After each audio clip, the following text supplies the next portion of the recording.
श्री शक्ति सिंह गोहिल जी। माननीय सभापति महोदय, ये बिल राज्यों के अधिकारों पे तराप है, हाउस ऑर्डर में नहीं है। सरकार की अहंकारी की वजह से इसे मुझे सभापटल पे रखने की इजाजत दे। आज राज्यसभा में इनलैंड वेसल बिल 2021 यानी अंतर्देशीय जलयान विधेयक 2021 सरकार लाई थी।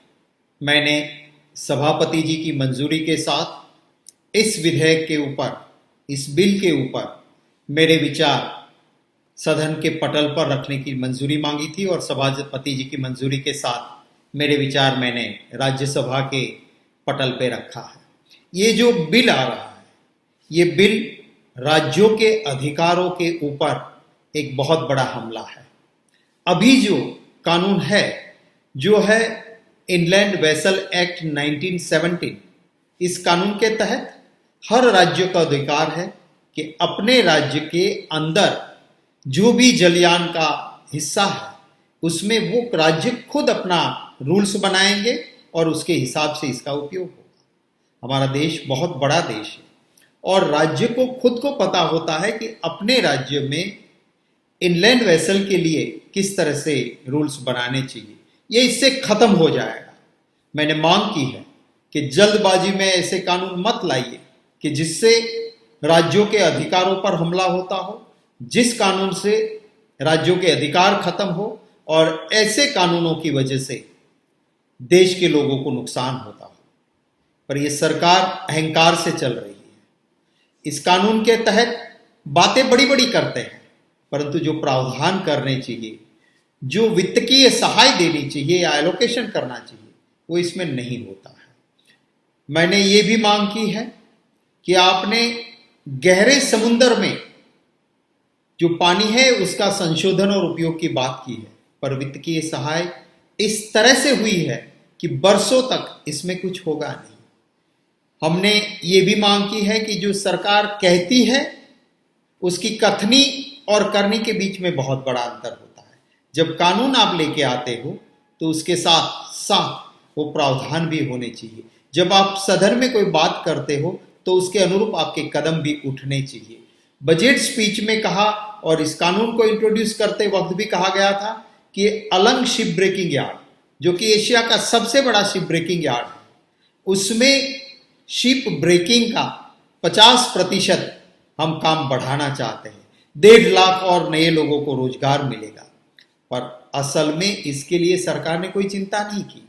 आज हमारे देश में हालत यह है कि कोई भी यूरोपियन कंट्री शिप ब्रेकिंग के लिए हमारे वहां शिप नहीं भेजता है और देशों में भेजता है, क्योंकि हमने जो काम यहां यूरोपियन स्टैंडर्ड की वजह से जो करना चाहिए, उनके रूल्स के हिसाब से जो करना चाहिए, उसमें ह्यूमन राइट्स और वर्कर राइट्स का प्रोटेक्शन, जो सेफ्टी के लिए काम होना चाहिए, जो हेल्थ सिक्योरिटी के लिए काम होना चाहिए, जो और न्याय सुविधा के लिए काम होना चाहिए, जो प्लॉट की चौड़ाई होनी चाहिए, हैजार्डियस वेस्ट मैनेजमेंट का सिस्टम डेवलप करना चाहिए, वो सरकार ने नहीं किया है।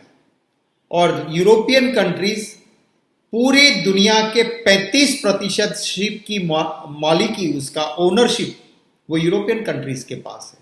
अगर हम ये नहीं करेंगे और यूरोपियन शिप अगर हमारे देश में ब्रेकिंग के लिए नहीं आएगा तो अलंग को सबसे बड़ा नुकसान है, पर ये सरकार इसकी चिंता नहीं करती है। आज मैंने काफी सारे मेरे विचार इस मामले में, इस बिल की चर्चा के दौरान सदन के पटल पर सभापति जी की मंजूरी से रखना पड़ा है। क्यों?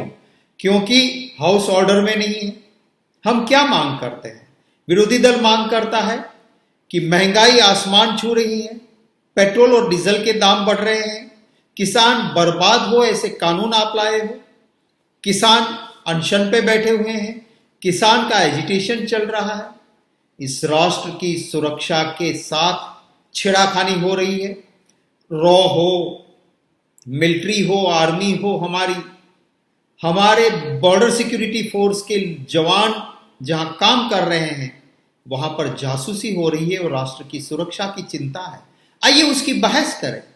हम सिर्फ वो बात मांग रहे हैं, सरकार ये करना नहीं चाहती है और इसलिए आवाम की आवाज को बुलंद करना वो विरोधी दल का धर्म है, और जब विरोधी दल अपना धर्म बजा रहा है, हाउस नहीं चलता है सरकार के अहंकार की वजह से, इसलिए मुझे मेरे विचार सदन के पटल पर रिटन स्वरूप में सभापति जी ने मंजूरी दी और रखना पड़ा है।